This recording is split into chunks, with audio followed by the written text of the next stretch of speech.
Hello বন্ধুরা, কেমন আছেন সবাই? ভালো আশা করছি। আসুন কথা না বাড়িয়ে আজকে আমরা লিমিট বের করার আরেকটা মেথড শিখে ফেলি। যখন লিমিট বের করতে বলা হবে কোনো সিরিজ ফাংশনকে, সিরিজ ফাংশনের লিমিট বের করার জন্য আমাদেরকে অবশ্যই কয়েকটা সিরিজ মনে রাখতে হবে। তাহলে আসুন দেখা যাক কোন সিরিজগুলো মনে রাখলে সাধারণত আমরা লিমিটগুলোকে ক্যালকুলেট করতে পারবো। এখানে আমি কিন্তু কয়েকটি লিমিট সিরিজ লিখে রেখেছি। এক নম্বর দেখেন x minus a whole to the power n যদি হয় তাহলে এই সিরিজটা আসে, এবং ln 1 প্লাস y যদি হয় তাহলে কিন্তু এই সিরিজটা আমরা ব্যবহার করব। 1 প্লাস ওয়াই হতে এমন কথা না, কিন্তু এখানে x বা y যে কোনো ভেরিয়েবল থাকতে পারে। আমরা y নিয়েছি এখানে, তাই y বিশিষ্ট। যদি x থাকতো তাহলে x এর জায়গায় y এর জায়গায় কি লিখতাম? x লিখতাম। ওকে, এরপর দেখেন e এর একটা সিরিজ আছে e to the power y, তাহলে 1 plus y divided by factorial 1, এইভাবে কিন্তু চলছে। এখানে যদি e to the power x থাকতো তাহলে কি লিখতাম? 1 plus x divide by 1 factorial plus y x square divide by 2 factorial plus dot dot কোনটার ইনফাইনাইট টার্মস পর্যন্ত লিখতাম। তারপরে কি আছে? 1 plus x to the power কিন্তু n, এটা মূলত এখান থেকেই আসছে।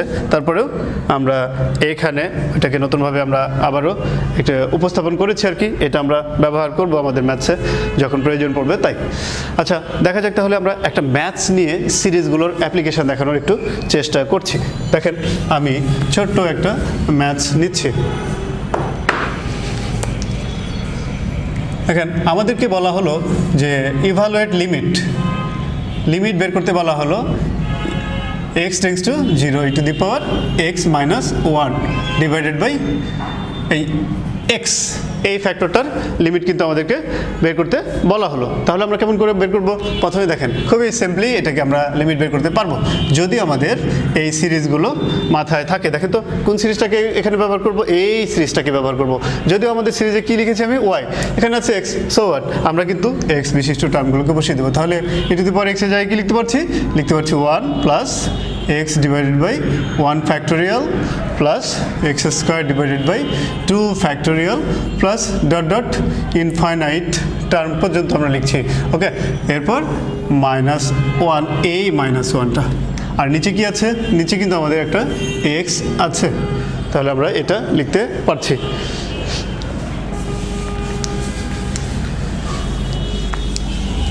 আসুন এরপরে লাইনে কি হতে পারে দেখেন, লিমিট x টেন্ডস টু 0, এই +1 আর এই -1 কেটে যাবে যদি আমরা ব্র্যাকেটটা উঠায় দিই। তাহলে থাকছে কি? থাকছে কিন্তু x divided by factorial 1 x square divided by 2 factorial plus আরও অনেকগুলো টার্মসের মধ্যে আছে। প্রত্যেকটা টার্মসের দেখে খেয়াল করেন, দেখে প্রত্যেকটা টার্মসের মধ্যে কি আছে? x আছে। তাহলে x কিন্তু প্রত্যেকটা টার্মসের মধ্যে আছে। সো আমরা কি করতে পারি? x-কে কমন নিয়ে নিতে পারি। এই 1 কিন্তু এই 1 এর সাথে ক্যান্সেল, থাকছে প্রত্যেকটা টার্মের সাথে x, যাকে আমরা কমন নিলাম। তাহলে এখানে কি কত থাকছে? 1 ডিভাইডেড বাই 1 ফ্যাক্টোরিয়াল প্লাস এখানে কত থাকছে? x divided by 2 factorial plus এরপরে x square divided by 3 factorial. এইভাবে কিন্তু ইনফাইনাইট টার্ম পর্যন্ত চলতে থাকবে। নিচে আমাদের কত ছিল? এই যে x, দেখেন এই x আর এই x কিন্তু ক্যান্সেল। হ্যাঁ, এরপরে দেখেন লিমিটটা যদি আমরা বসিয়ে দিই, লিমিটের ভ্যালুটা x এর জায়গায় কত? 0, তাহলে দেখেন এরপর থেকে প্রত্যেকটা টার্মসের সাথে কি আছে? x আছে। সুতরাং 0 দিয়ে মাল্টিপ্লাই করলে তো এগুলো সব 0 হয়ে যাচ্ছে। তো এখানে কত? ফ্যাক্টোরিয়াল 1 কত আমরা আসলে জানি কি না? n ফ্যাক্টোরিয়াল n কত? n into n minus 1 n minus 2 dot dot 3 2 1, এইভাবে কিন্তু চলতে থাকে। যেমন ফ্যাক্টোরিয়াল 3 যদি বলি তাহলে 3 2 1, ওকে, এইভাবে কিন্তু চলবে। তাহলে ফ্যাক্টোরিয়াল 1 কত? ফ্যাক্টোরিয়াল 1 কিন্তু 1, ওকে। তাহলে ফ্যাক্টোরিয়াল 1 এর ভ্যালু কত? 1, তাহলে 1 ডিভাইড বাই 1 কত?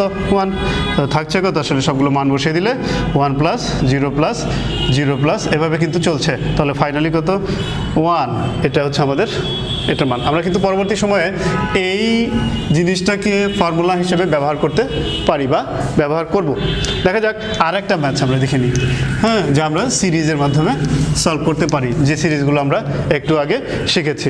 ওকে, তাহলে দেখা যাক আমাদের কিন্তু বলা হলো যে find out limit tends to 1 divide by y ln 1 plus y। মনে করেন এটার আমাদের লিমিট বের করতে বলা হলো। তাহলে আমরা কিন্তু একটু আগেই এই যে ln 1 প্লাস y এর সিরিজ শিখেছি। এরপর এখানে তাহলে কি লিখতে পারি, limit y tends to 0 1 divide by y. এখন কি করব, তাহলে ln 1 প্লাস ওয়াই এর মানটা আমরা কিন্তু বসিয়ে দিতে পারি। ওটা কত ছিল, সিরিজটা ছিল এরকম y মাইনাস কত y, তারপরে কি ছিল y স্কোয়ার ডিভাইডেড বাই কত ছিল, y স্কোয়ার ডিভাইডেড বাই 2 ছিল, তাই না? ফ্যাক্টরিয়াল কিন্তু এখানে নেই, সো এরপরে কি y কিউব ডিভাইডেড বাই 3, এরপর মাইনাস, এভাবে কিন্তু চলছে, কত টার্ম পর্যন্ত চলছে, ইনফাইনাইট টার্ম পর্যন্ত চলছে। খেয়াল করেন প্রত্যেকটা টার্মের সঙ্গে কি আছে, y কিন্তু আছে। তো ওয়াইটাকে আমরা যদি কমন নিয়ে নিই তাহলে কি পাচ্ছি, y টেন্ডস টু 0। তাহলে y যদি কমন নিয়ে নিই, এখানে আরেকটা কি আছে, y আছে, ওই ওয়াইটাকে কমন নিয়ে নিলাম, থাকলো কি 1 minus 1 divide by 2 factorial y divided by 2 y square divided by 3, এইভাবে কিন্তু ইনফাইনাইট টার্ম পর্যন্ত চলছে। এই ওয়াইয়ের সাথে এই ওয়াই কিন্তু ক্যান্সেল। এরপরে আমরা লিমিটের ভ্যালুটা যদি বসিয়ে দিই, যে y টেন্ডস টু 0 যদি y এর জায়গাগুলোতে বসাই দিই, দেখেন এখানে 0 এখানে 0, মানে প্রত্যেকটা টার্মের সাথে কি আছে, 0 আছে, ওকে 0 আছে। সো এরপর থেকে এই টার্মগুলোর মান কত হবে, 0 হয়ে যাবে, তাহলে থাকছে কি অ্যাকচুয়ালি 1। তাহলে আমরা এখানে পেলাম এটার লিমিটের ভ্যালুটা হচ্ছে 1। এইটাও কিন্তু একটা ফর্মুলা, আমরা পরবর্তী সময়ে এটাকে ফর্মুলা হিসেবেও ব্যবহার করতে পারবো। Thank you very much.